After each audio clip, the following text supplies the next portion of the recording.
Hello mga kababayan, good morning. At ngayong araw na ito ay magpabunot ako ng ngipin. Sasama ako la Sir Paul magpabunot ng ngipin dun sa center sa clinic kasi sira na yung ngipin ko. At palitan ko yun ng marpil kung makaipon. Ayan. Yung mga kababayan, at samahan niyo po ako mga kababayan dahil ang ngipin ko ay palagi lang sakit. Kasi sira na ito, nabubulok na, kaya nga kailangan nating bunutin. Sabi man ni Sir Paul na ipabunot yung ngipin ko para hindi na palaging magsakit. Ayan po, at samahan niyo po kami mga kababayan. Let's go.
Mga kababayan, at nakauwi na ako dito sa PB House.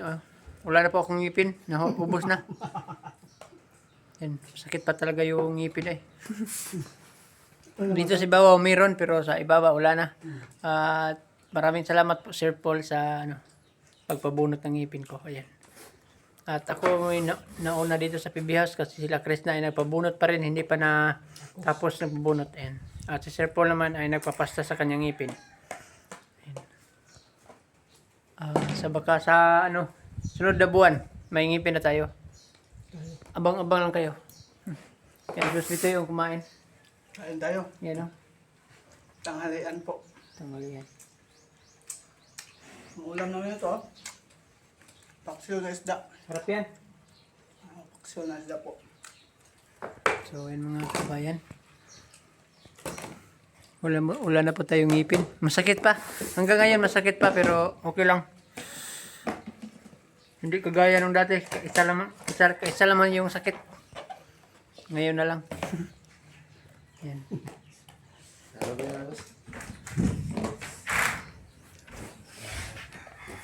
So, ayun mga kababayan, at pahinga lang muna tayo dito sa tambayan kasi hindi tayo pwede magbuhat ng mga mabigat kasi bago lang tayo binunuta ang ngipin. So, hanggang ngayon ay masakit pa rin, pero okay lang man. Kasama ko si Chris na dito. Binunutan din ang ngipin. Ayan. Chris na ay binunutan din ang ngipin. Ayan. So, nagpabunot na rin ako sa aking ngipin kasi palagi lang magsakit. Hindi pa natapos. Next week babalik na naman ako doon sa clinic kasi ipaubos ko lahat ito para mapalitan ko po ng marpil. At si Milvin lang muna yung ano doon, no? Naglagay ng abono, naglagay ng pataba sa kanyang kamuting kahoy para malaki yung laman ba. Ayan. Pasensya na po kayo mga kababayan sa mga sinabi ko kasi masakit pa yung ano ko ba, lagos. So sana mga kababayan ay maintindihan niyo po ako. At ngayon lang man ito na nagpahinga tayo, pero baka ilang araw mawala na po ito yung sakit. Pwede na tayo maggalaw-galaw dito. Pwede na po tayo magtabas ng mga damo dito. Ayan. Pero sabi man ni Sir Paul nga magpahinga lang muna para kung sabi ba dili mabughat, dili mabughat. Ayan. Yung mga kababayan. Sobrang bait naman po ni Sir Paul sa amin kasi ang mahal yung ano, yung mahal yung burot ng ngipon. Bunot ng ngipin kaya pinabunot ko na Sir Paul ng ngipin. Ayan. Sobrang ano si Sir Paul sa amin. Alang-alala si Sir Paul sa amin na ano kasi palagi lang man nagsakit yung ngipin ko. Yung dati yung nagtrabaho pa ako dito, masakit na hindi ako galaw ng maayos kasi ano ba, may ginawa ako, palagi lang magsakit yung ngipin ko kaya nga pinabunot ko na. Ayan. So bali 4 yung ngipin yung pinabunot ko kanina dito. Yan o. Wala na po tayong ngipin sa ibaba. Nandito. Meron pa dito yung kakapitan ng pustiso. Hanggang dito, meron pa man po dito. Ayan. Nandito sa baba mo, ano na, wala na. Kaya nga, ang daming nagsabi sa akin na pinabunot ko daw yung ngipon ko para palitan ng pustiso, yung marpil. Kaya nga, pinabunot ko na at mga 1 buwan yata, pwede na ito marpilan, sukdan. Pwede na ito paggawaan ng marpil. Ayan. Doon lang pa rin sa binunutan ko. Pinabunutan ko ng marpil kasi may marpil sila doon. Ayan. Kaya nga. So ayan mga kababayan, no, at maraming salamat po sa inyong suporta mga kababayan dahil nag 27 subscriber na po tayo. Ayan. At sana abot pa tayo at sana dumami pa yung subscriber natin. Sa lahat ng mga buong PB team, maraming salamat po sa pagsuporta sa amin sa TV na kay Sir Paul. Maraming salamat po Sir Paul sa Panginoon. Maraming salamat po. Ayan. Magpinto-pinto lang muna tayo dito sa tambayan kasi hindi man tayo okay lang man doon sa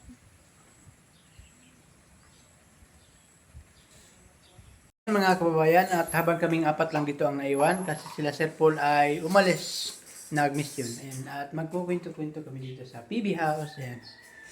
Duga nga na ba diri po? Nana si Gia. Si Gia. Si Gia. Gia. Gia. Ay, Padalhin din ba ito punta pa doon sa punta pa doon sa Sasaya. Punta ka sa aking buhay. puntahan mo ba? Punta ka sa aking buhay. Kamera pala? May kamera pala? So, ang gagawin natin for today's video, kakain kasi nagugutom ang mga people. Kwento-kwento lang tayo eh. Ikuhan ka na akong tubag. Yes.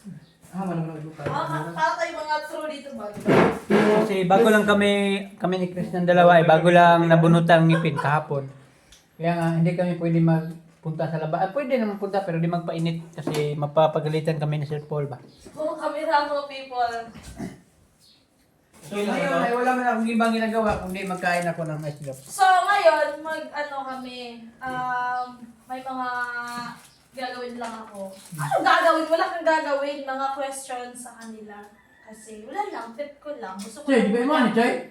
malaman kung ano yung ano nila sa mga tanong ko. Ang oy, ano yan? Hindi. Akala ko sa boses ko, bawal ako magsigaw-sigaw. Saan ko ba ito nalagay na makita kaming lahat at makita yung halaga ko?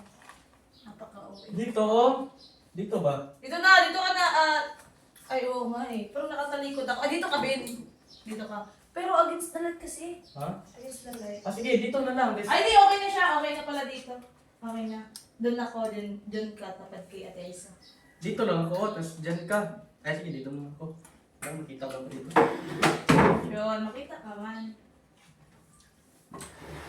So, pailawin natin ang ilaw. Ilaw naman. Ewan ko kung pangit no pag ano.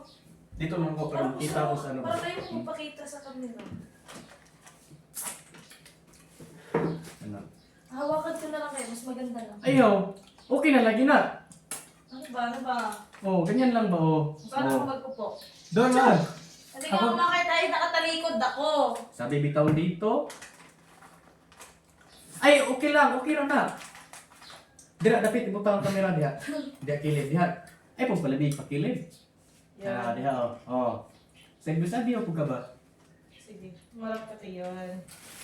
So, hindi naman masakit ng puwang. Yun na, play na. So, ang gagawin namin, kasi kami lang naman apat dito na iiwan, kasi sila Sir Paul umalis, so naiwan kami dito. Then, bawal ako ang putla ko dyan. Kasi bawal ako sumama, dyan si Junjun, kasi kahapon binunutan kami ng ngipon. Ngipon! Okay naman na. Ano yun? Ano yun, Bisaya? So, ngayon, ang gagawin namin, para may gagawin kami, para... Oh, yun lang. Charis. Wait lang, ang putla ko. Tumbang, oy! Sa kamera mo yan, oy. Hindi, ayun. Ah, mapustura sila niya ako, di pa. Delete ito ulit. Ayun.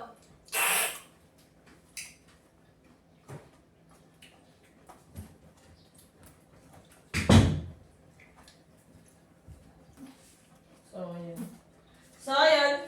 Nagbigay lang ako ng konting lip balm sa lips ko kasi parang sobrang mo na kasi wala lang, sabi ko. So, sisimulan na natin. Magtanong ako sa kanila kung ewan ko ba, kasi ito lang naiisip ko. Oo. Then, itong question na to is napapanaginipan ko na tanong ko daw, ganun. So, ngayon, gagawin ko na lang. Uy, legit to, napapanaginipan ko to na tanong na to. Ayaw maniwala. Maniwala ka ba? OA na babae, no? Alin na, Bin? Eh, wala pa mo kahit anong. Alin na, tanong na ako. Set up ako ng camera. Unahin mo. Ikaw yung una, ay si Junjun yung unahin ko. So, yun, Jun. Ang tanong ko is, diskarte o diploma? Diba? Ang lakas ng tao. Ano yun? May explanation? Diskarte ang labanan, hindi ang pinag-aralan. I think so. Baka mabas tayo nito. Hindi. O, ito yung basa, ano lang namin. Huwag kayo mag-bash, ano lang to. Opinion lang namin kung Mga ano opinion yung... lang. Wala, gusto ko din magtanong. Gusto ko lang kasi magtanong, tapos pero may mga tanong na naman, may tanong naman ako na iba, pero ito yung una kong tanong. Sige. Ano mas? Jun. Diskarte o diploma? Mas mabuting may diskarte ka sa buhay mo para huwag mo ako magtatawanan. Sorry. Sige na. Huwag na nga eh. Kaya lang ako sinapay. Hindi na ba? Dali na.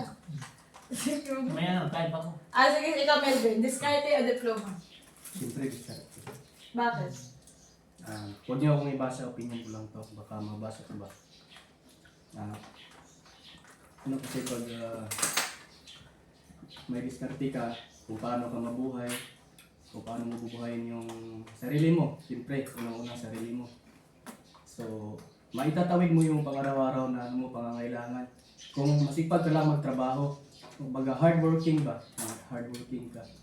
Then, yung hardworking mo, sabayan mo rin ng pagdarasal sa kung may kapalin po yung pinaka-importante yung nauna. So, importante talaga yung yung diskarte sa una sa sarili mo. Siyempre, halimbawa, kung may pamilya ka na, siyempre, paano mo paano mo maitatawid yung pang-araw-araw na pangailangan ng pamilya mo kung wala kang diskarte, technique mo about kung paano ko itatawid itong araw na ito. Dapat may alam ka, halimbawa, may trabaho ka, so dapat kung may trabaho ka, pahalagahan mo yung trabaho mo dahil hindi lahat ng tao may trabaho. So, kahit na yung kahit na kahit na ano pong uri ng trabaho, kahit na mga ngalakan, kahit na anong uri ng trabaho, ang importante talaga yung diskarte. Siyempre, samahan mo na rin ang pagmamahal sa pamilya mo. Yun lang. Yun lang. So, sige, yun lang. Ang haba ng question eh. Ay, Wag ang niyo- haba ng answer ni Melvin sa tanong. Wait lang, wait lang. Huwag niyo akong ibas mga kababayan na opinion. Opinion lang niya yun. Kasi tayo naman lahat may sariling opinion eh. Pero yun ang opinion ni Melvin. At ang ganda. So, si Ate Aisa ang tanungin natin. So, Ate Aisa, diploma or diskarte? Diploma kasi bonus na lang yun eh sa pag-diskarte mo. Tapos, ang una man dyan pangutan sa isa ka tao eh, is ano yung natapos mo. So, mas maganda pakinggan ko, mayroon ka talagang diploma. Yun yung para sa akin. Sa diploma. Kasi ang binibase ni ate is yung pag may nagtanong sa'yo kung ano natapos, yun ang binibase ni ate. Base? Basta yun. Then, ang ganda rin ang sagot ni ate. Maikli lang, pero yun. Dapat hindi niyo ba?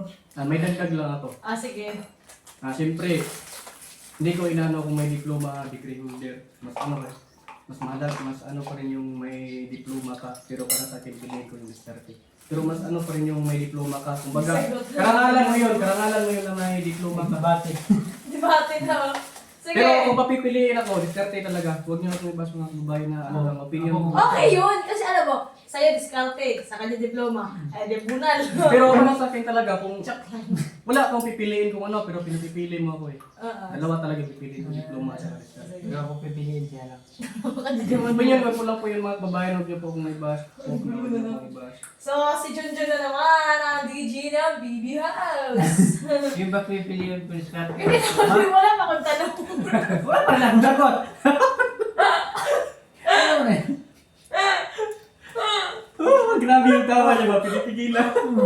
Sige, ano? Ano? Tao ko ba, Charis? Bakit? Ano lang? Kasi hindi halata eh. Personal. So, ayun. Diskarte o diploma? Kira sa akin. Hindi ka alam yung sasakit ng pangong ba? Ano dyan? Wala, baka mag-sumakit dito ko. Bakit ka tumatawa? Huwag kang tumawa lagi. Pero sa akin, Mm. mas mabuti yung diploma at mayroon ka rin diskarte. Isa lang. Yung isa lang yung sa diploma, gusto ko yun, di ba, kumbaga sa diploma, yung may explanation ka sa diploma, din sa diskarte din, kaya isa lang piliin mo. Ano ba yung sinasabi ko? Basta yun na yun. Nalubat mo. Sige na. Dapat yung tanong mo, explanation ng diploma sa diskarte, dalawa sana. Dalawa sana. Pero okay din naman yun. Okay na yun. So, ang pipiliin ko mga kabayan yung diskarte.